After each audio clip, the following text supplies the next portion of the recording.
Well, good morning. Have we any visitors this morning? No visitors? From where? From where? Bowling Green. Oh, Louisville, Kentucky. Okay. Welcome. Anybody else? From where? North Carolina. Welcome. Nobody else? Okay. Well, last night was at the Italian festival, so we're still coming down from that.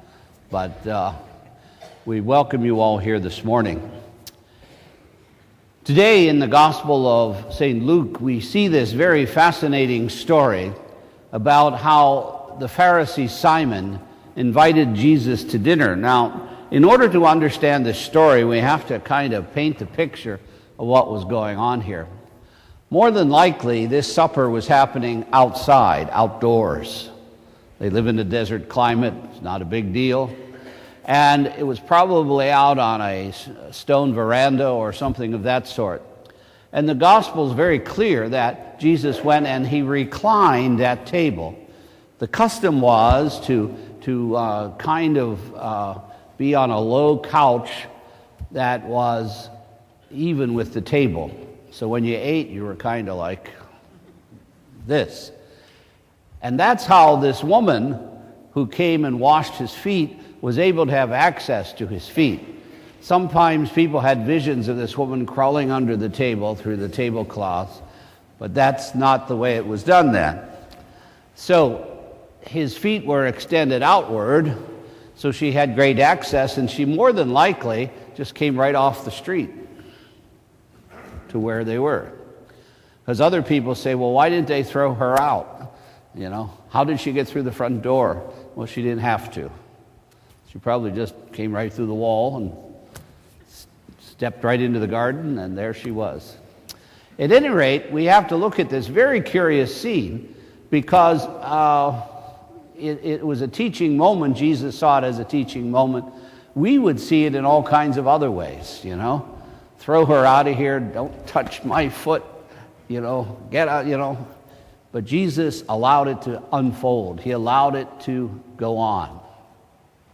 And we have to challenge ourselves to ask ourselves, are we at that level of comfort with those who are perhaps not like us? This woman apparently was known as a public sinner, which means she was a woman of the night, a businesswoman, okay? And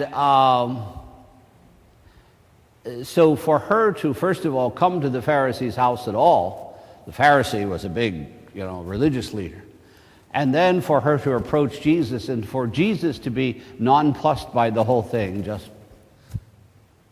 was a scandal in a way to the Pharisees and to those around him. The message for today, however, is this, that are we non-respecters of people? In other words, do we still in our own lives grade people, judge people, allow people to approach us and we to approach them based not on their personhood, but on the way they dress, where they work, who they hang out with, what do they do? That prejudice that's within us, is within all of us, is something that the spiritual journey and the spiritual life is all about. To break down the barriers, to lessen the prejudice, and to begin to see other people simply with the eyes of faith. To realize that everyone is made somehow to God's image and likeness, and to look beyond the sin and to see only the sinner. To look beyond the crime and see only the criminal. To look beyond the hurt and to see only the person. It's so difficult for us, and Jesus knew that, and so he took this opportunity to teach. He took this opportunity to say to those who were sitting there judging him, why is he allowing that woman to do that? And he tells the story. Well, why not? She has committed grave sin. We all know that. But the Lord has forgiven her. Jesus was able to make that distinction between sin and sinner. He was able to make that distinction between crime and criminal. He was able to make that distinction between who a person is and what they do. We always condemn sin. We always condemn that which is immoral and wrong. But we must learn how to do it without condemning the person who does it. To love someone in spite of what they've done. Jesus gave us the perfect example of this on the cross. When hanging there, he says, "Father, forgive them, for they do not know what they do." He was able to separate their actions from who they were.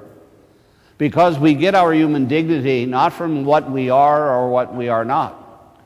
We get our human dignity from the fact that God has allowed us to be. Life comes from God. Life comes only at God's behest.